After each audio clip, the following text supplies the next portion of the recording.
Muito bem, boa noite. Boa noite. A paz de Jesus. Estivemos juntos todo dia hoje, né? Conversando e ouvindo a palavra de Deus. Glória a Deus por isso, né? Gostaria de convidá-los mais uma vez a curvar a fronte e pedir mais uma vez a presença do Senhor. Santo e eterno Deus, damos-te graça, Senhor, por esse momento de partilhar a Tua palavra. Amém. Pedimos a Ti a unção do Teu Espírito. Pedimos em nome de Jesus que os Teus santos anjos estejam aqui ao nosso redor. Amém. Que a Tua palavra seja eficaz e viva em cada coração. Senhor, dissipa as trevas com a Tua maravilhosa luz. E que em nome de Jesus o Senhor possa me tomar nas Tuas santas mãos, para que eu não fale de mim mesmo, mas que o Senhor seja soberano e eterno neste momento. Que as Tuas palavras sejam espírito e vida. Em nome de Jesus te pedimos. Amém. Amém. Muito bem. Durante os dias todos do congresso, nós passamos conversando sobre o casamento, né? Vimos que existe uma realidade, embora complicada, em todos os casamentos hoje, né? Existem discórdias, dissensões, existem problemas na área da sexualidade, e vimos que em todos esses pormenores é preciso que a palavra de Deus ela dirija os passos dos cônjuges, né? E vimos quão importante é que haja mudanças para que realmente o lar seja estruturado. Vimos que a última mensagem de advertência desse mundo, para este mundo, portanto para nós também, né? É a mensagem do terceiro Elias, que é converter o coração dos pais aos filhos e dos filhos aos pais. Falamos dos problemas que acontecem no casamento, né? E que por isso muitos lares são desestruturados. Hoje eu gostaria de falar com vocês como que nós resolvemos isso. Existe solução? Existe resolução para os problemas no casamento? Claro que existe, né? Porque Jesus é a solução para todas as coisas, né? Existe jeito até para a morte, porque Jesus é a ressurreição e a vida. Amém. Né? Então, existe solução, né? Vamos ver? Há um círculo sagrado em torno de cada família que deve ser preservado. Nenhuma outra pessoa tem o direito de entrar nesse círculo. Marido e esposa devem ser tudo um para o outro. A esposa não deve ter segredos que guarde do marido e permita que outros conheçam. E o marido não deve igualmente ter segredos para com a esposa e torná-los conhecidos a outros.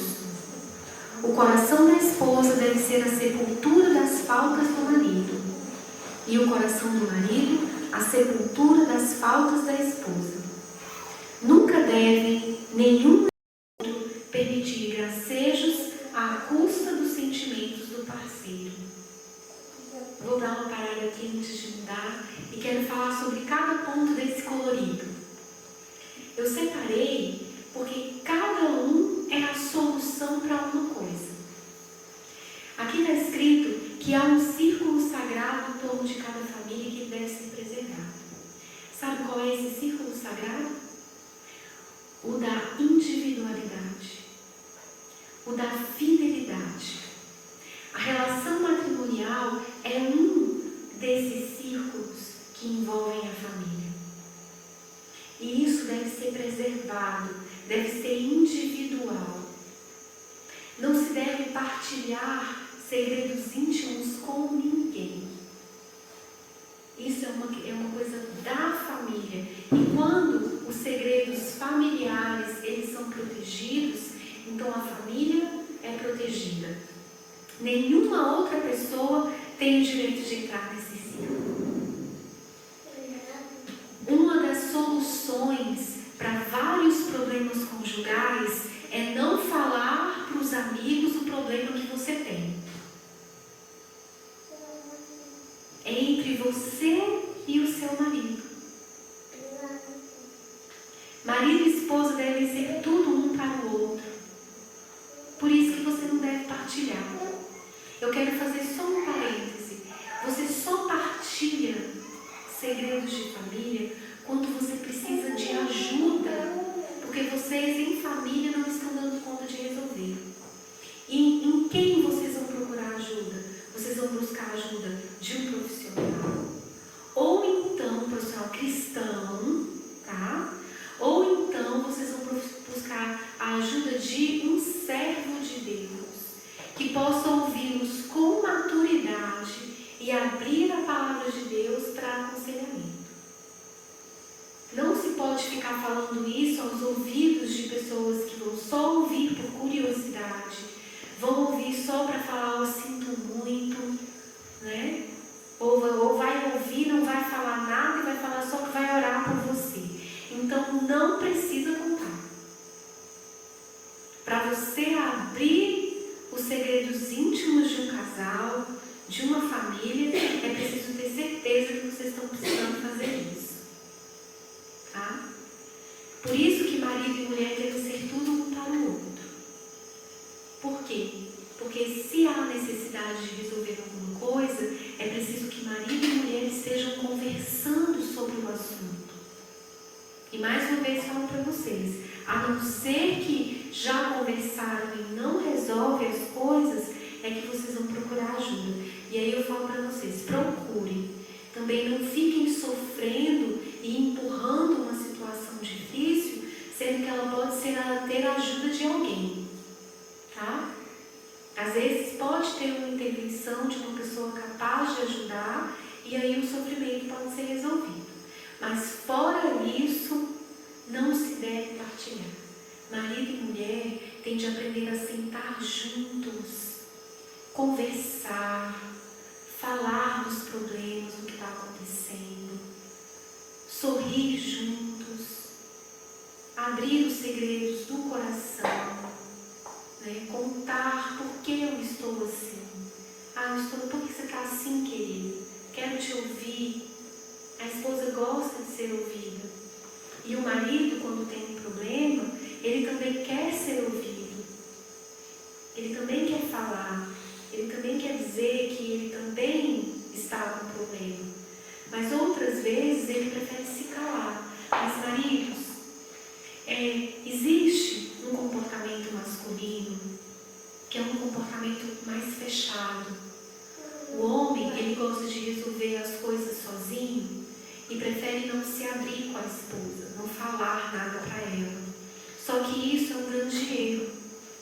O homem, quando ele fala assim, embora todas as pesquisas falem, isso é uma atitude natural do homem, é uma atitude natural do homem, verdadeiramente é. Só que não é bom para ele ser assim. Porque aí ele não resolve nada. O homem, ele tem a tendência de ir jogando as coisas para frente. E ele vai, sabe, fazendo o quê? Ele vai descansando na situação. E ele chega a ficar falando assim, para mim tá tudo bem, para mim tá tudo bem, para mim tá tudo bem. Só que não tá tudo bem. E aí é a hora do marido sentar com a esposa e falar, querida, olha, não está tudo bem. Está assim, assim, assim. E aí as coisas podem ser melhores. Porque ela pode ouvir, conversar e vocês podem chegar num consenso verdadeiro de resolução de um conflito. Não se resolve conflito calado. Muito raro um conflito que se resolve com silêncio. Tá? Sabe quando é que o silêncio é eloquente? Nós lemos um texto essa semana. O silêncio só é eloquente quando tem alguém brigando um com o outro. O silêncio só é eloquência para sanar dificuldades de discussão, mas não conflitos que precisam ser resolvidos conversando. Tá? O coração da esposa deve ser a sepultura das faltas do marido e o coração do marido a sepultura das faltas da esposa. Gente, isso é tão importante. Ser a sepultura das faltas do marido é uma coisa extremamente importante e assim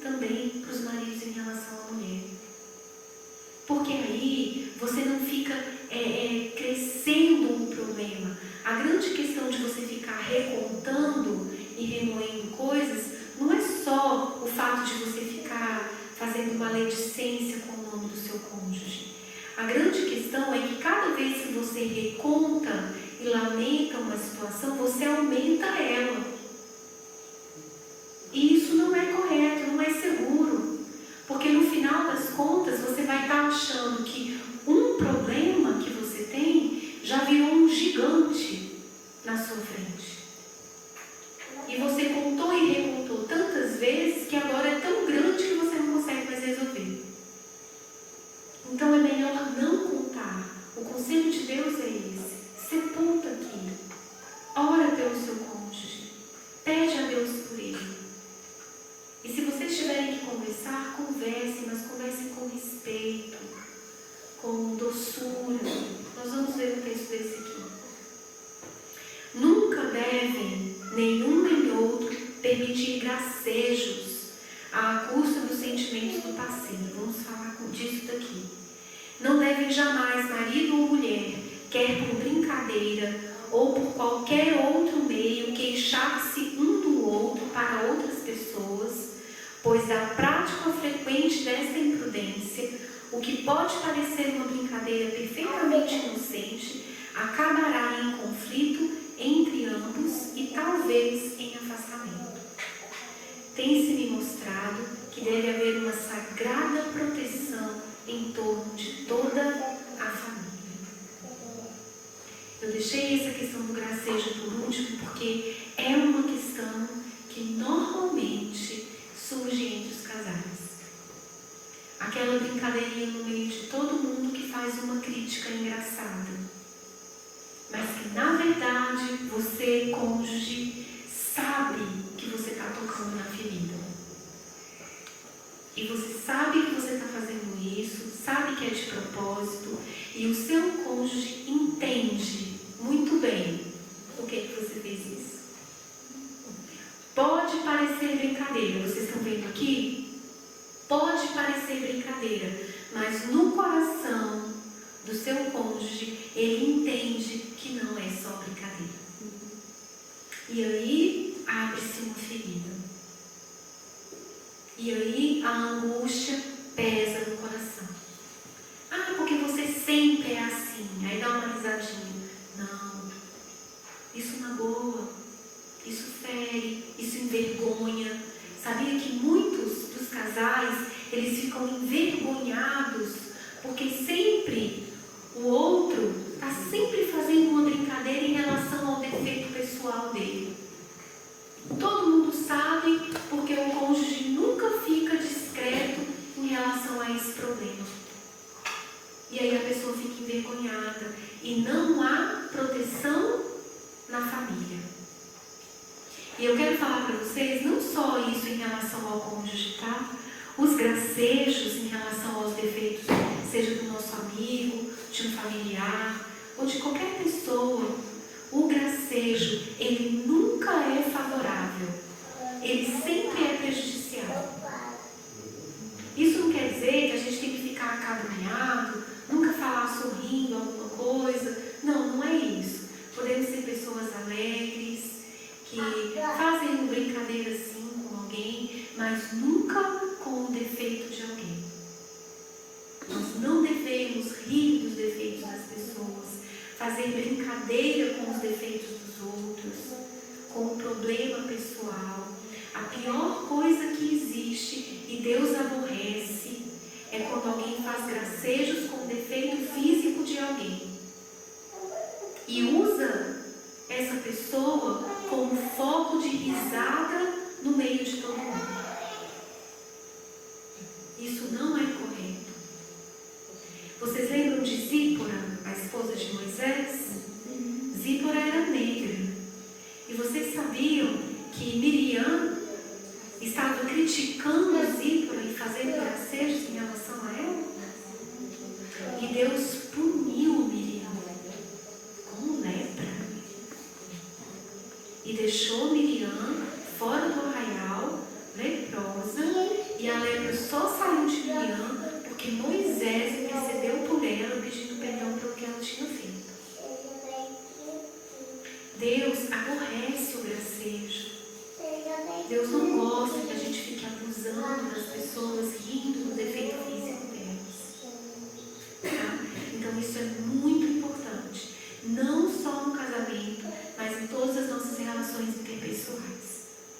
Tá? Podemos ser legais, engraçados, alegres, mas não devemos usar o defeito físico ou pessoal ou emocional de alguém para dar risadas no meio das pessoas. Tá? Isso protege a família. Quando a gente age dessa maneira, é uma proteção ao círculo familiar. O círculo do lar deve ser considerado como um sagrado lugar, símbolo do céu, espelho em que nos refletir a nós mesmos. Olha só. Podemos ter amigos e associações, mas na vida do lar eles não devem interferir. Prestem atenção nessa frase. Podemos ter amigos e associações, mas na vida do lar eles não devem interferir. Deve ter-se um forte senso de propriedade, experimentando-se sentimento de tranquilidade, repouso e confiança. A esposa, ela tem que ter certeza que você não vai preferir outra pessoa que não seja membro da família para poder excluir os membros da família. E o marido, ele tem que ter certeza que todas as pessoas que entram em contato com a sua mulher, com a sua esposa, elas não têm prioridade dentro de casa, e sim ele e os filhos. Isso é proteção, queridos. A senhora White fala que as melhores coisas são para os membros da família. Ela diz que nós devemos colocar como prioridade os membros da família e não as pessoas de fora.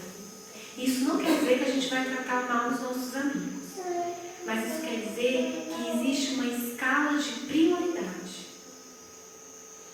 Os membros da família são mais importantes que os amigos. E se não for assim, o círculo da família, que tem que ser aquela proteção, ele começa a ser rachado. Se chega uma pessoa na sua casa que está falando mal do seu marido ou mal da sua esposa, você tem que proteger, não é o amigo, é o marido ou a esposa. Se tem uma pessoa que chega na sua casa e fala, não vou na sua casa porque não gosto do seu marido, então essa pessoa não pode ir na sua casa. Você não pode pedir ao seu marido, dá licença que eu vou receber o fulano não gosta de você. Como assim? Não. Quem é a prioridade? É o marido. Se o fulano não gosta, então ele não deve ir na sua casa. Se existe uma pessoa que está trazendo problema, rixa, dissensão, não é o marido, a mulher e os filhos que tem que sair. É um outro, é a terceira pessoa. Por isso que marido e mulher, no texto anterior, eles devem conversar muito em relação aos problemas que precisam ser resolvidos dentro de casa. Quais são as regras de convivência? Tem que ter, gente. Tem que ter. Porque aí tudo vai ficar muito claro e vai ficar melhor de se relacionar com as coisas que vão acontecer. Vocês me compreendem? Está ficando claro? Por que ela diz aqui? Deve-se ter um forte senso de propriedade, experimentando-se sentimentos de tranquilidade, repouso e segurança. Porque eu tenho que ter na minha casa certeza de que aquele lugar é o meu refúgio. Se na minha casa outras pessoas interferem e o meu marido não fala nada, então eu não me sinto segura ali. E vice-versa, né? Orem a Deus os componentes do círculo da família, para que Ele lhes santifique a língua, os olhos e os ouvidos, e cada membro de seu corpo. Quando possam contato com o mal, não é necessário ser vencidos pelo mal. Cristo tornou possível ao caráter ser perfumado com o bem. Cuidado, cuidado. Pede para o Senhor Jesus santificar a língua, para a gente não ficar ofendendo o nosso cônjuge. Eu vou dizer para vocês uma coisa, sabe, a gente não cuida de ofender os amigos? Não cuida? Ah, eu não vou falar isso não, que eu posso ofender o fulano e posso perder a alma dele. Só que quando eu chego em casa, eu ofendo meu marido, não me importa se eu vou perder a alma dele. Eu digo qualquer coisa para a esposa, falo de qualquer jeito com os filhos e não me preocupo se eu estou perdendo a alma dele. Nós precisamos orar e pedir ao Senhor que santifique a nossa língua, que a gente tenha receio de perder as almas dos membros da nossa casa pela forma como a gente fala, pelo que a gente vai falar. Os olhos e os ouvidos também. Como é que eu olho? O que eu vou escutar? É preciso santificação. Santificação é quando você separa a sua vida para Deus.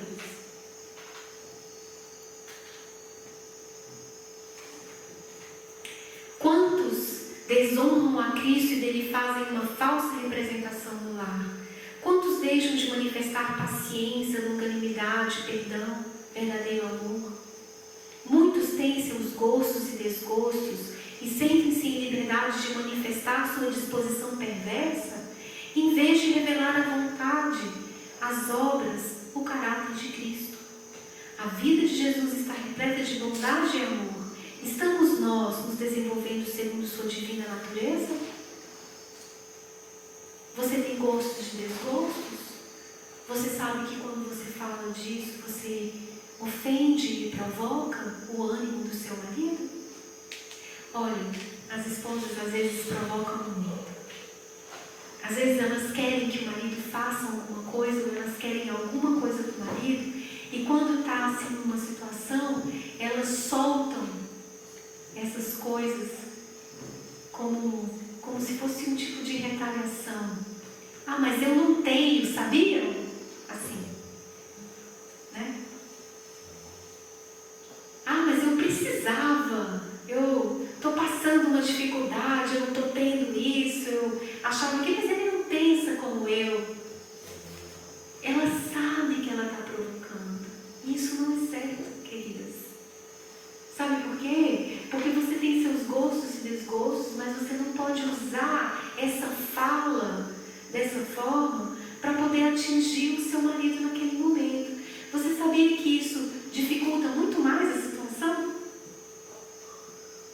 Eles ficam irritados com isso. Por quê? Porque eles já são provedores. Na cabeça deles, eles querem sim agradar. Eles querem sim fazer. Só que eles se sentem pressionados quando a gente fica soltando declarações sobre o que a gente está precisando. Por isso que o casal tem que conversar. Quando você precisar de alguma coisa, lembre-se, você tem gostos e desgostos, mas você deve levar isso em consideração. E ele precisa de tempo para ponderar. O homem, infelizmente, ele não consegue pensar em várias coisas ao mesmo tempo. Ou felizmente, né? Mas ele pensa devagar, ele pensa uma coisa de cada vez. A mulher, ela pensa várias coisas de uma vez só. Então ela pode fazer várias coisas ao mesmo tempo. Mas ele, enquanto ele não resolver o problema A, ele não pode resolver o problema B.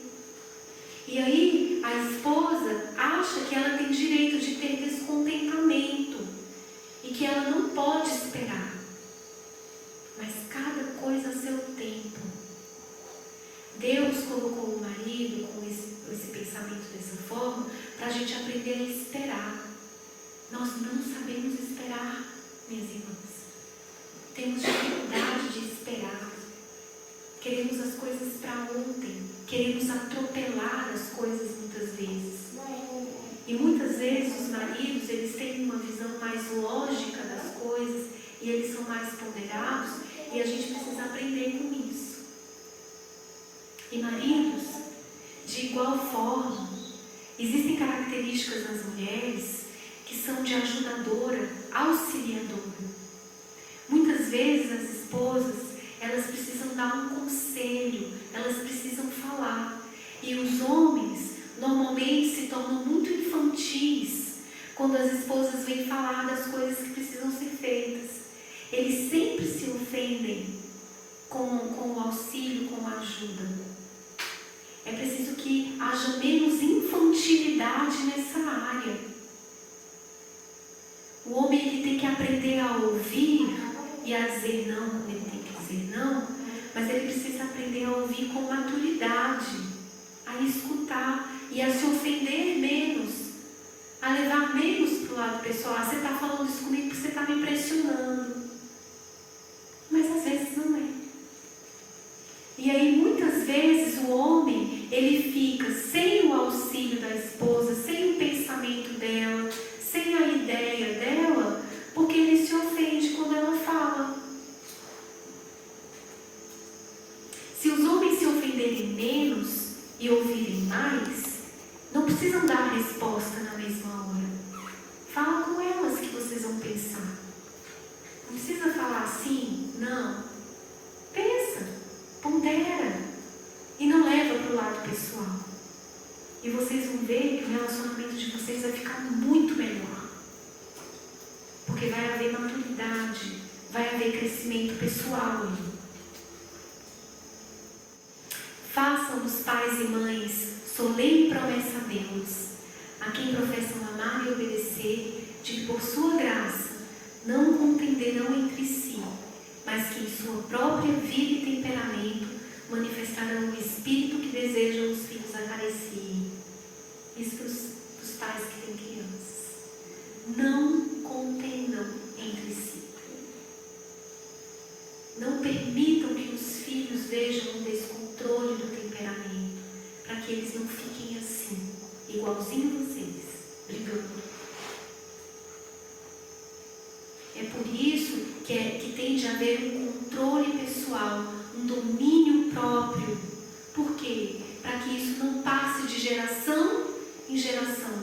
Quantos aqui são nervosos hoje, vítimas do relacionamento dos pais? Muitos. Muitos filhos que viram os pais discutirem, brigarem, chorarem, se amargurarem. Hoje tem dor no coração, tem um problema pessoal para resolver. Por quê? Porque o exemplo de resolução de conflito foi dessa forma. Pode haver mudança? Pode. Nós já vimos que nós podemos vencer em nome de Jesus as hereditariedades equivocadas que recebemos.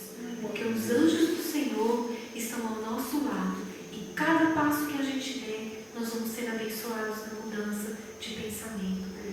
Mas é uma dor. Então, se eu tenho um lar que já começa com os filhos pequenos e já tem essa solene promessa, olha, não vamos discutir na frente dos nossos filhos.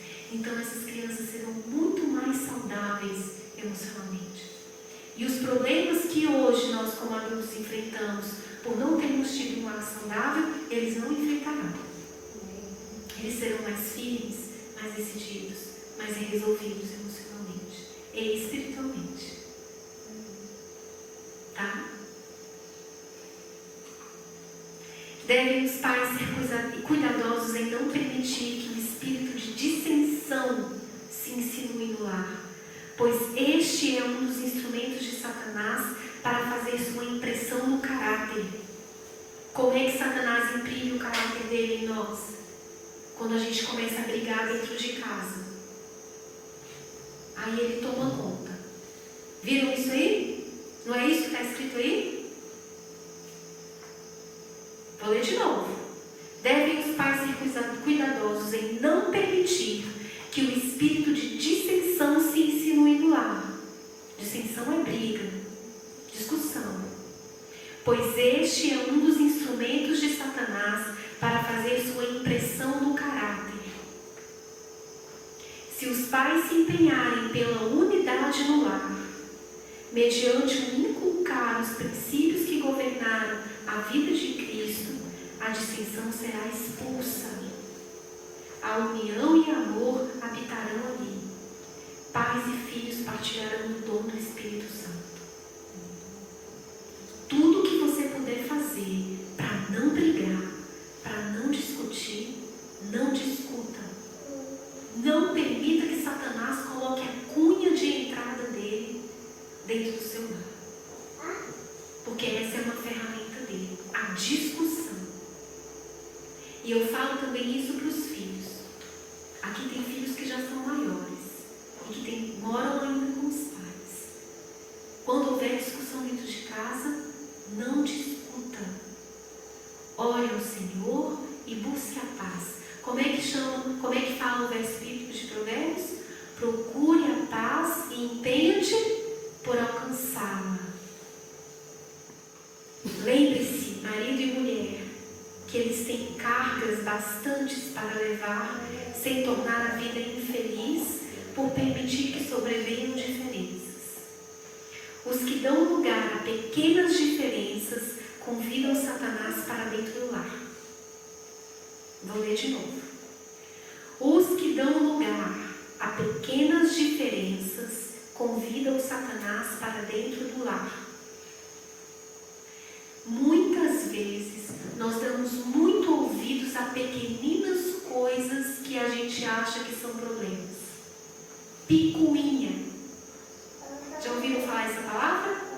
Picuinha. Probleminhas pequenos e insignificantes que você trata como sendo um problema grande e você dá muita razão para aquilo e aí vocês começam a discutir sobre uma coisa que não teria tanta importância e que vira um gigante dentro de casa e que agora uma briga, um transtorno está lá dentro. E o que Satanás faz? Está escrito aí. É convidado para dentro de casa.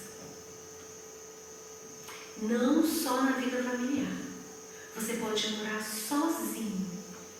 Se nos seus relacionamentos você começa a dar razão a picuinhas, a probleminhas que você poderia resolver, então você convida Satanás para dentro da sua casa também. Para você ficar ali dentro sozinho e triste e depressivo. Lembre-se disso. Nada de dar razão a probleminhas pequenos que não têm importância nenhuma e que você poderia deixar isso para lá. Para Satanás não ser o hóspede, o convidado. Os filhos contraem o espírito de contenda por ninharias. Agências do mal fazem sua parte em tornar pais e filhos desleais a Deus. Quando a gente briga por ninharias, nós estamos sendo desleais a Deus. Sério isso, não é? Imagina que isso tem um peso tão grande na vida familiar. Mas tem. Vamos nos livrar disso. Amém? Pais e mães podem estudar o próprio caráter dos filhos. Isso é fato, né? Podem muitas vezes ler humilhantes lições ao verem suas próprias imperfeições reproduzidas nos filhos e filhas. Enquanto procuram reprimir e corrigir nos filhos tendências hereditárias para o mal, devem os pais chamar em seu auxílio dupla paciência, perseverança e amor. Eu vou continuar aqui, que esse continua aqui.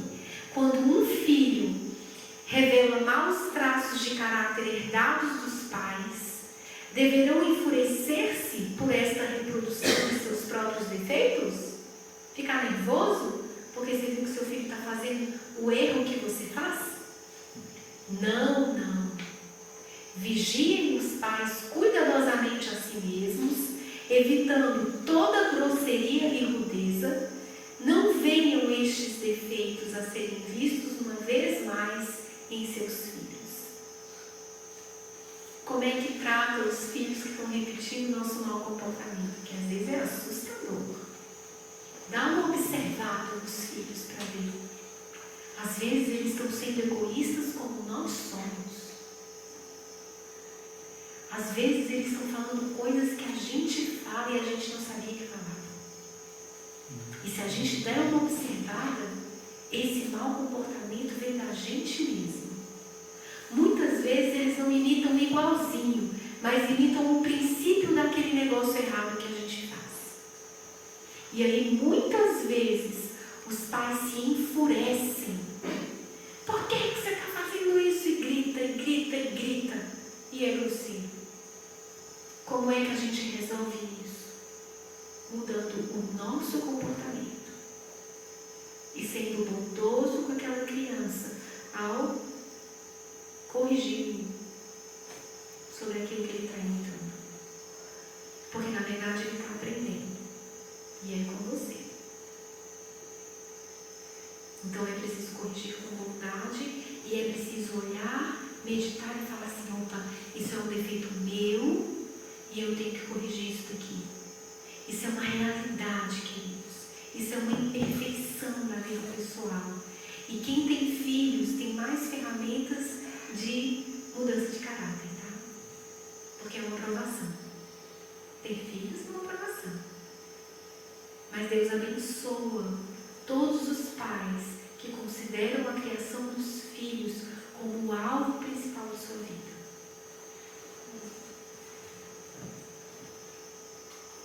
Manifestai a mansidão e docilidade de Cristo no trato com os pequenos caprichosos. Tende sempre em mente que eles receberam sua obstinação como herança do pai e da mãe. Então tratai com os filhos que eram vossos próprios traços de caráter. É sua obstinação, você que ensinou isso. Então agora, trate com bondade os caprichos dessa criança. Tente corrigir você e ele. Vai dar certo, porque está escrito, é o conselho de Deus, né? Então tudo que está escrito aqui dá certo. Façam isso. É como olhar para a serpente no deserto. Olhai e vivei. Tende paciência, pais e mães. Não raro vossa negligência do passado tornará difícil vossa tarefa.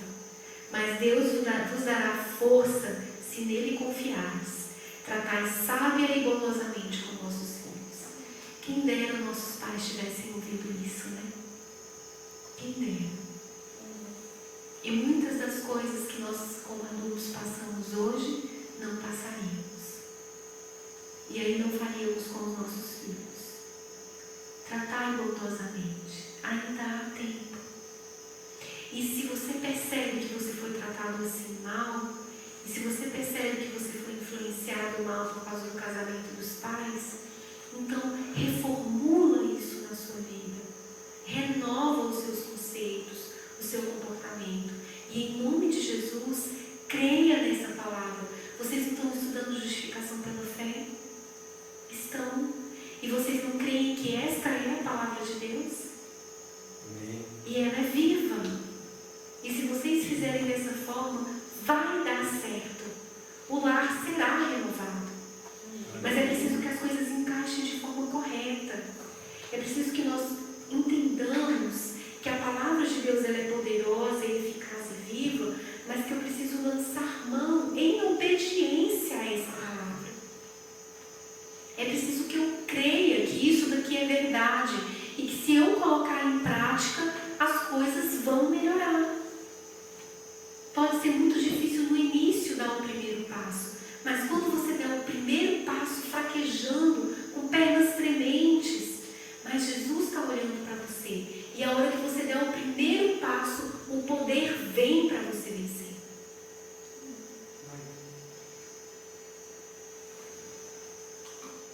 Essas são as palavras de Deus a nós.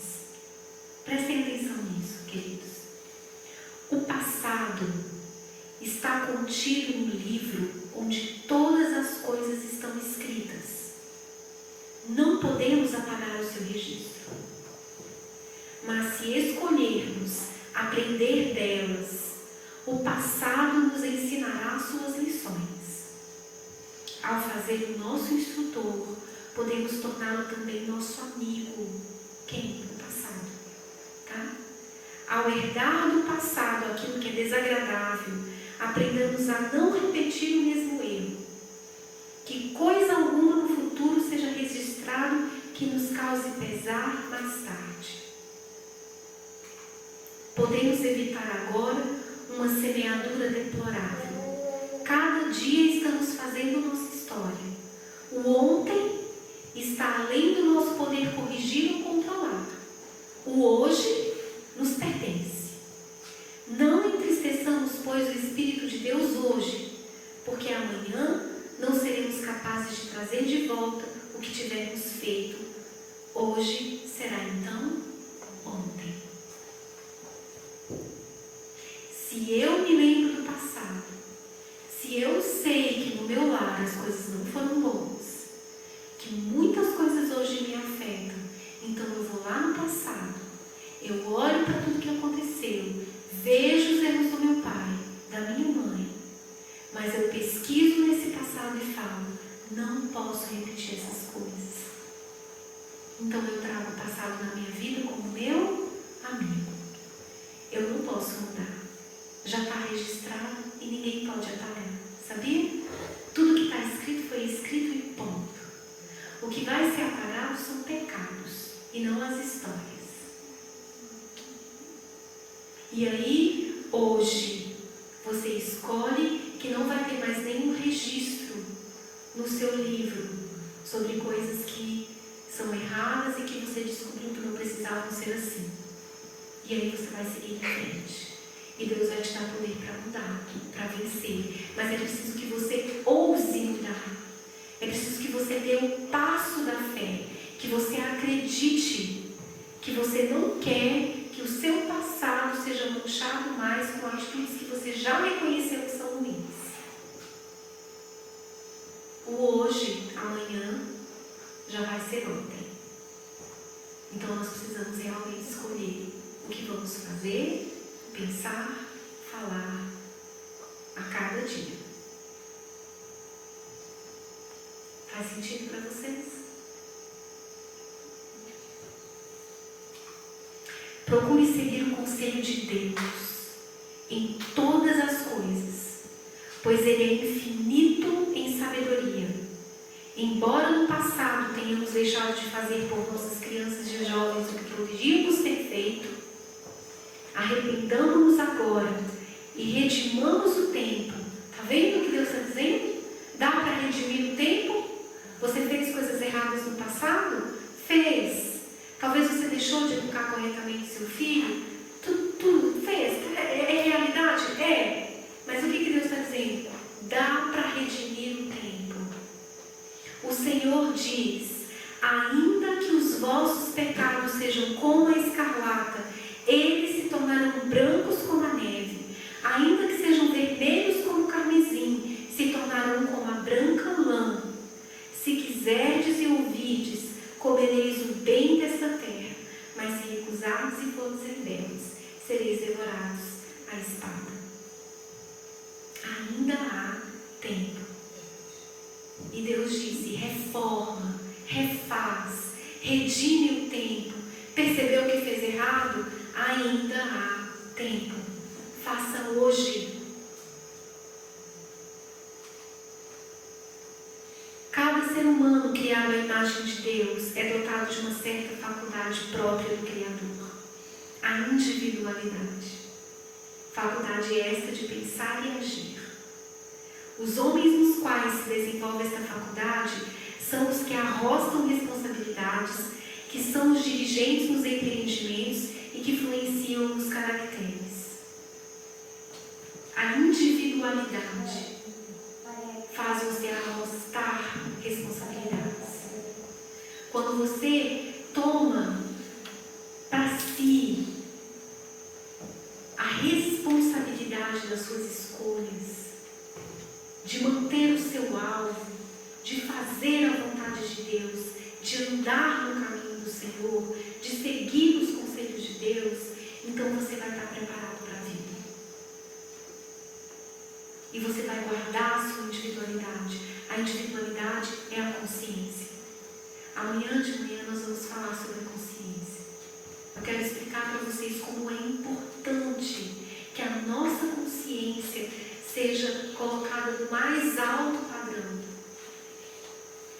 E vocês vão perceber aonde está a nossa força. Aonde o Espírito Santo age na nossa vida, para que todas as coisas que a gente conhece se tornem verdadeiras e práticas na nossa vida. É através da consciência. E é um fator muito importante. E a individualidade, ela está ligada à nossa consciência. E nós devemos respeitar a nossa individualidade. E se a gente respeita aquilo que a gente crê e não atropela a nossa consciência, então nós também respeitamos o outro e não atropelamos o outro. E vamos ser bondosos e misericordiosos com o outro. E vamos passar isso para os nossos filhos. E para as pessoas que nos rodeiam. Tem um último texto aqui. Para os casais. A troca mútua de amor ajuda a superar a dúvida. Maridos e esposas devem sentir ser seu privilégio e dever dar privacidade ao intercâmbio de sinais de amor entre si. Existe a individualidade do casal, que é só do casal. E é preciso dar privacidade a isso, a esse intercâmbio de sinais. Se a gente fala muito, pode falar, Tia. Essa individualidade do casal vem assim, expressar quando Deus diz: quando vocês se casam, você se torna uma só carne. Uma só carne. E essa uma só carne é os únicos seres que Deus deu essa individualidade. Para só eles dois resolverem, eles têm inteira liberdade de resolverem só eles dois. E isso é algo maravilhoso. Isso é lindo. Se o casal lança mão disso, se o marido leva em consideração isso, que existe essa mulher especial na sua vida em que você vai dar valor ao olhar dela, ao desejo dela, aquilo que ela fala, que ela pensa. Então esse intercâmbio de sinais vai preservar o amor entre o casal.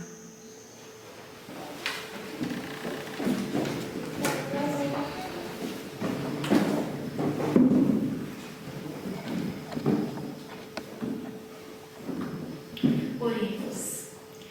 Santo e eterno Deus, muito obrigado, Senhor, por esses momentos. Obrigado porque a Tua graça nos basta. Obrigado pela Tua palavra. Obrigado pela oportunidade, Senhor, que o Senhor nos tem dado de conhecer.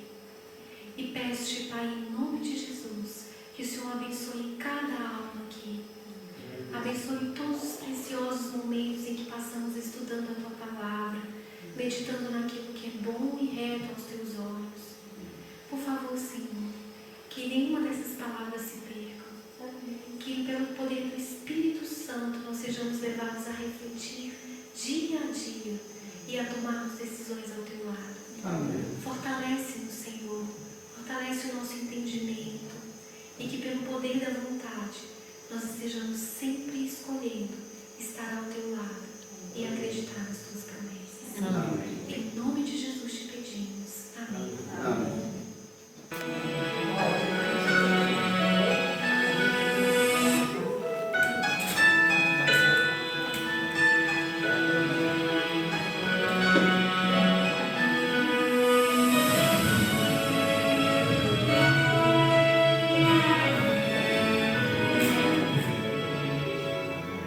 Não quero ser como leprosos que recebem um milagre e vão embora,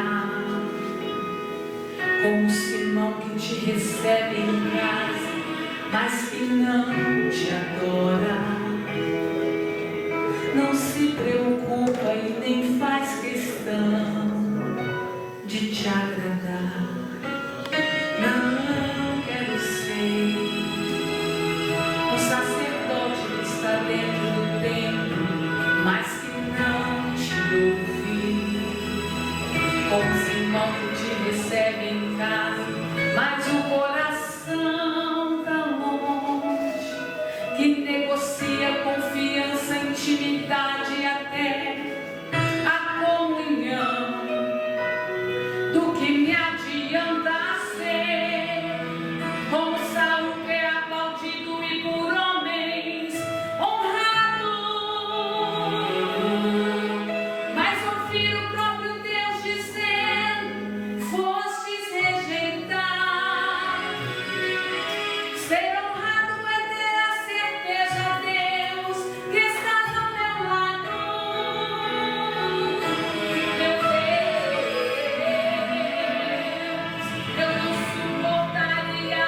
A